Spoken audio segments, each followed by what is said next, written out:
What's up, everybody? Welcome back to the Savage Land. Welcome back to another episode of The Table.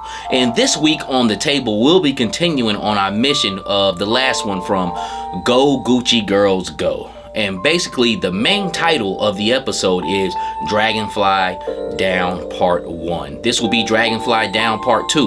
And the main premise of this thing is Wild Bill went on just a research, just pulling up some intelligence mission with some other pilots, and his Dragonfly went down.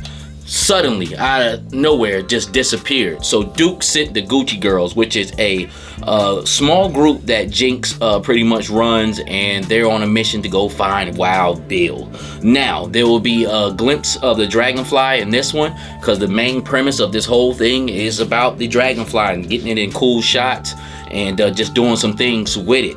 But this week's episode will be based around this cabin I have here. I still haven't even took the cellophane wrap off of it. I pretty much found this at a pet store in Raleigh called Feeder Supply that I do deliveries to. I own a box truck, so I do deliveries to them once a week. And I was walking out, being done delivery, and boom, this is right on the shelf. I was looking for an outpost. I almost bought one in Michael's earlier this week, but it just wasn't that. This right here cost 22 bucks, and I'll show you the clip of when I found it right here. Okay, so a crazy thing just happened. I deliver for a pet store here in Raleigh called Feeder Supply. I usually do it like once a week, and I was done with my delivery and getting my BOL signed, and I come across this. Perfect. My collecting always comes full circle. I'm doing the woodland scene right now with the Gucci Girls, so this is a great outpost here. I don't know what it is. I guess it's made for like gerbils or something like that. But peep the price on this thing. $22.99. Now I might have to alter the door and make it a little bit bigger. But as far as the outpost, it's big enough for 1/12 scale. I mean, this thing is roughly about 12 inches long, about 8 or 9 inches high. Oh, I'm sorry. I'm all in the way here. Like I said, I told you guys, I'm in a pet store here, but this is like some type of gerbil house, man. But if you're in Raleigh, check out the Feeder Supply. This is in Chapel Hill, so in the Raleigh metro area.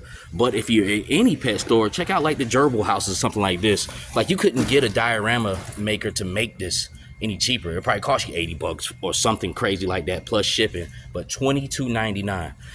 My action figure collecting always comes full circle, man. So you never know where you'll find things at, but definitely had to put that in here. And like I said, if you guys are in the Raleigh metro area, Raleigh, Chapel Hill, Cary, Durham, this is Feeder Supply in Chapel Hill, man. So plenty of cool stuff. All right, so you see how I just found that $22, $22.99. The thing came up to $24. This thing is made of wood. It has tree bark on it. All types of stuff for 22 bucks. I mean, you couldn't do it any cheaper doing it by yourself, basically, or making it yourself, especially with a diorama builder. Very solid. I might have to cut the door a little bit up in here eventually, but in today's episode, I'm gonna just let it rock how it is. This will be the outpost. This will be the poaching outpost, and that's what this episode is based around. The Gucci Girls coming across a poaching outpost on their journey looking for Wild Bill. I also will be featured heavily with my new trees that I brought for $2 a piece from Michael's earlier this week. When I just basically went in there actually looking for just more trees. Basically, it's that right after Christmas, they always have great specials on their small Christmas trees, and I'll show you how I came across that right here in this clip. All right, so I'm here at Michael's.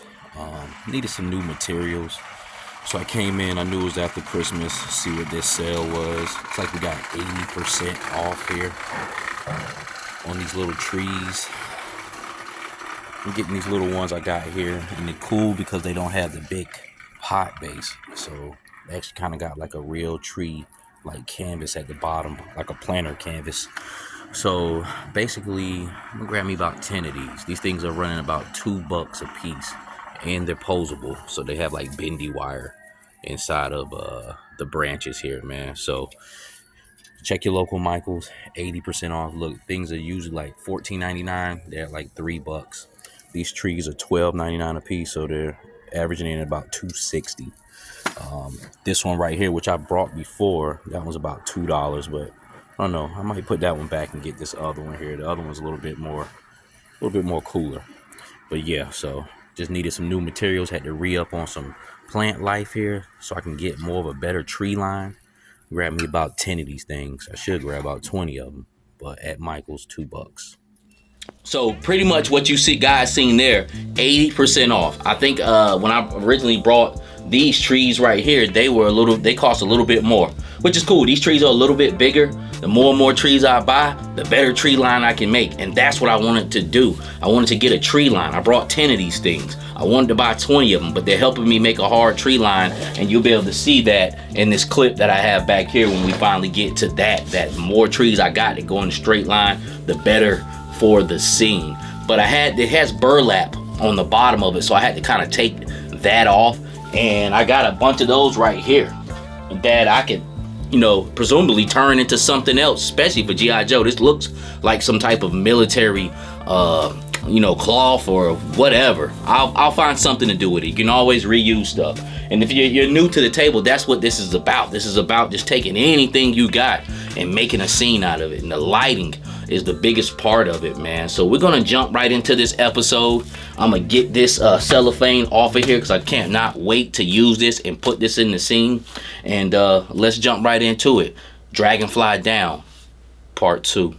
Let's see what the imagination can bring. So basically we got a scene right here where the girls are on their journey.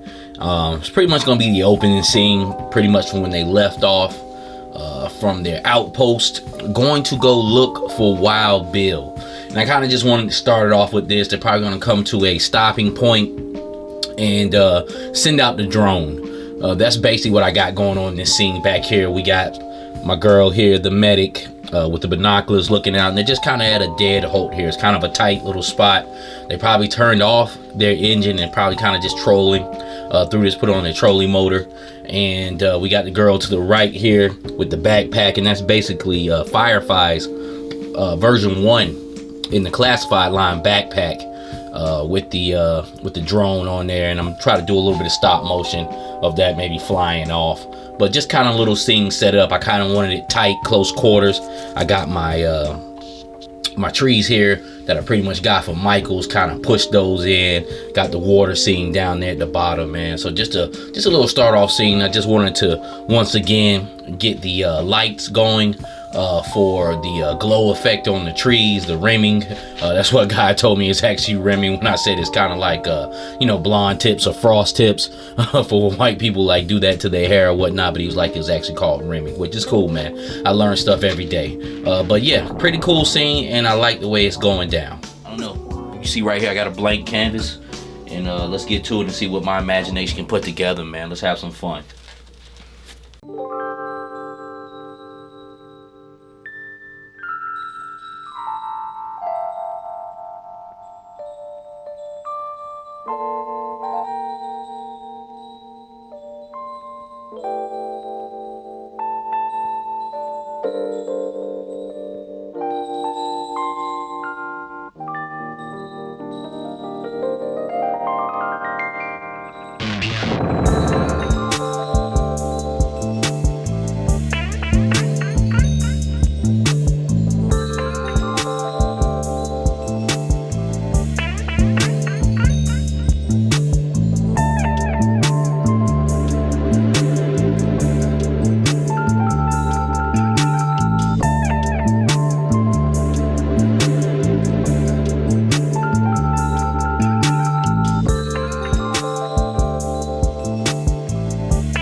So looks like we got the lighting set. Let's hit the lights a little bit, get it darker in here. Oh yeah. Yeah. I need to do one more thing. I need one more piece of greenery to add in here to set the scene for this. But this is looking good. I like the way that looks.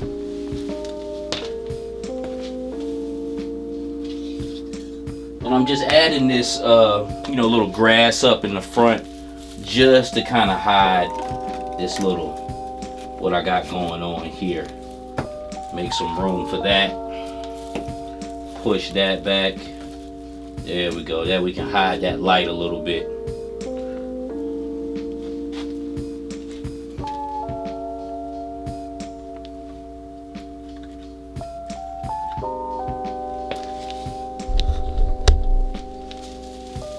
Yeah, and that looks good. That's perfect. I'm really feeling that right there. Looks like a totally different little setup here. See how quick that was to build that out? It's nothing. Just all about the framing, really. Kind of go around and see here. And it's nothing but my usual stuff that I usually use. See here, we got the grass, got the trees here. Got the green light, giving off the effects in there. And the cool thing about this, I said this in the video when I got it, just put a light inside that house and let that light illuminate out. And shout out to Legend Series. He the one kind of put me on to that when I talked to him about a year ago. This light right here, this light can be doing. It's not illuminating enough. So I need to put that somewhere where it can light up these trees and make that look a little bit better. But pretty much got my scene here. I'm liking the way that's looking.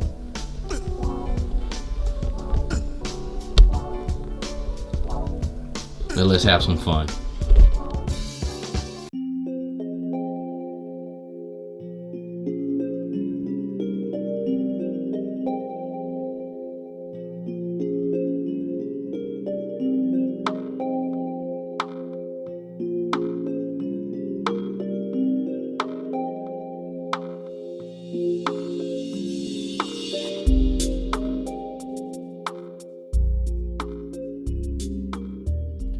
So real quick, what I built out here is pretty much my whole setup, man. It's got plenty of color. Nice little scene here. Hopefully I have enough room to do what I want to do, because I'm gonna have to end up eventually adding the girls up in here and they throwing down with these girls and, you know, doing their thing, man. But I like the way it looks. I kind of wanted to make this scene with the heel, but I don't think that's gonna work out. I think I need to keep this thing flat. But yeah, I think it looks pretty cool. So it looks like I found a useful way to use those burlap sacks that was wrapped around these trees that you see on the perimeter here. Use them for sleeping bags, or just some type of cloth for them to lay down on as they're in their outland post. Like they might want to be outside sleeping at night, or just, you know, staying up on post, just a little something to rest on. So end up using that burlap there, and looks pretty good. Work did pretty good. So I'm attempting to do some drone shots here. So I want to kind of do like a play motion effect with it, not really use stop motion. So I got a thin wire here that if I can get this thing to focus, Jesus, that I put around the drone. And basically what this wire is, like the same like twist ties you see that hold your action figures in. I'm gonna take that and put it around the kind of like the Canon, the lens of the camera, and kind of like, you know how they do in the movies, like when they do like a car scene, like, you know, a camera actually kind of like hooked up. Just take some tape, wrap it around the barrel here, kind of hook that up, man, so I can try to do me some drone scenes here. So we're gonna see how that's gonna work out. Just that simple effect, so it can kind of be flying around while the actual camera's attached to it.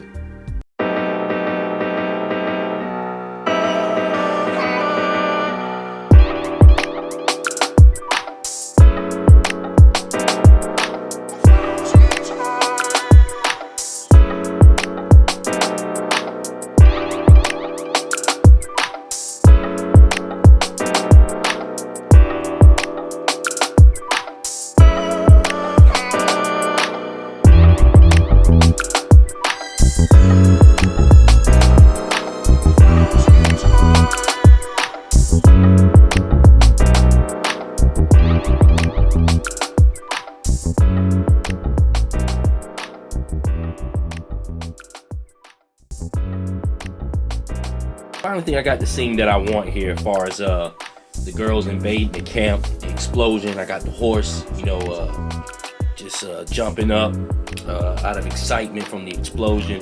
And I think I got what I want here, man. Let me take this off here. Got the girls in clear sight here on the roof, throwing their grenades, shooting the sniper round. Got a nice explosion in the middle here. The bats. That looks pretty cool.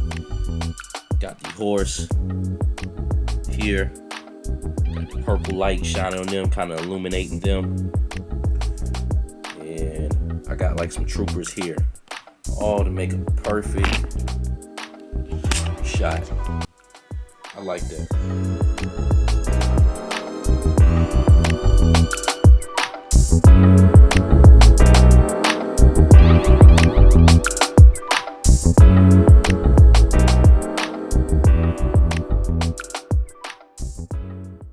First time I ever used cotton to make a smoke effect, and I still need some work with it, but it looks pretty straight from what I wanted to do. I wanted to take a smoke grenade, and basically all I did was take this cotton here.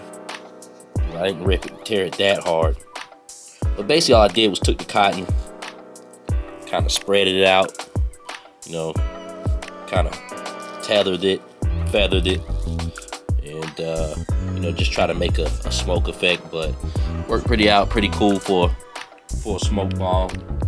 So kind of give off that effect. They about to smoke the area out. So first time using cotton, really not that bad. I got a cube light up under it to kind of illuminate it a little bit. So looks like a smoke cloud. All right, we have story time at the end of the table.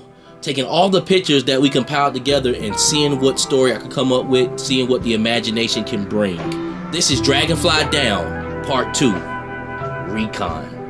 The girls have come to a sudden stop. The river has come to a head. They're looking for Wild Bill, but no sign. Hey Dana, why don't you put that bird in the sky and see what we can come up with? No problem. I've been wanting to use this thing the entire time. Looks like we ran out of river, so the bird can check some things out. It smells like a campfire. Why don't you fly that bird over due east? Let's see what we can come up with.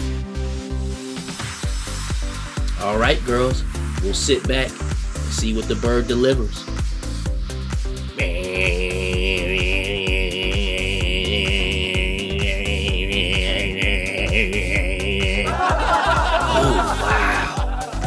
Looks like we came across a cobra poaching post. Huh. Cobra's always up to no good. Get that bird back here so we can get some answers.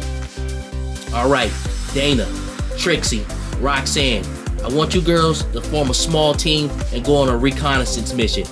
Me and Teresa, we're gonna stay back here, just in case you guys need some backup. Alright girls, be safe. Don't do anything stupid. Cobra has a poaching post going on with all different types of animals. Meanwhile, the girls make their way through the jungle, trying to make a sneak attack on the Cobra soldiers. Alright, we're up here. Jesus Christ, Dana, could you be any more louder than that? Get down, shut up. Get down, Dana. There they go. We'll wait till we find a good time to attack. Looks like they're getting settled in. Dana, put that bird back in the sky. We gotta do a count here. Looks like we got 4 Cobra bats, 5 Cobra Valkyries. Why would they be out here poaching? Who knows? Cobra always tries to find a low-life way to make money. Alright Dana, wheel that bird back in. Maybe we'll send it back over to Jinx and see if she can get a word back out to Duke so we can get some backup here. Hopefully they don't discover us. All right, come to mama. Off you go. Ah, looks what we got here. The girl sent the message. Cobra has an outpost, a poaching outpost? Oh, we gotta get a message back to Duke. Come on, Teresa, we gotta get over there and help those girls out. All right, here we go, girls. We gotta make this bus right now. 1, 2, 3. Here goes nothing. What? Boom! And the girls let them have it, blowing up Cobra bats and shooting Valkyries as they try to flee. An ongoing battle goes on for about 5 or 10 minutes. The girls use all their combat skills and all their training to get the job done. The expert sniper watches their back as you see the Cobra Valkyries and the Cobra Ferret drivers flee.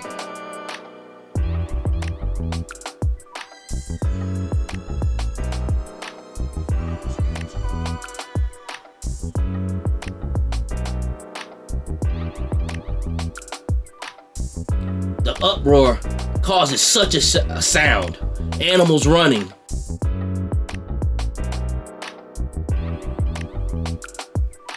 Let's smoke them out. The girls throw a smoke grenade when they think the coast is clear. And they walk and they check through, making sure every enemy is subdued. Excellent job, Jinx. I can always count on you to get the business taken care of. Well, I can't take any credit at all for this, Duke. I have to give it up to these girls here. They put their lives on the line for me. Most definitely. Your girls are definitely top-notch. Not exactly what we were quite looking for with this poaching outpost, but we did take care of some business. But you know, the task is still at hand. Of course, Duke. I know Wild Bill is still out there, but we'll definitely find him. The riverhead has come to a stop for the boat. I'm gonna need my truck. Did you guys bring it? Yes. It's right outside this outpost here. We'll have a Dragonfly come in and clean up the rest of this mess. Like I said, great job, but we still have a mission at hand. Yes, we do.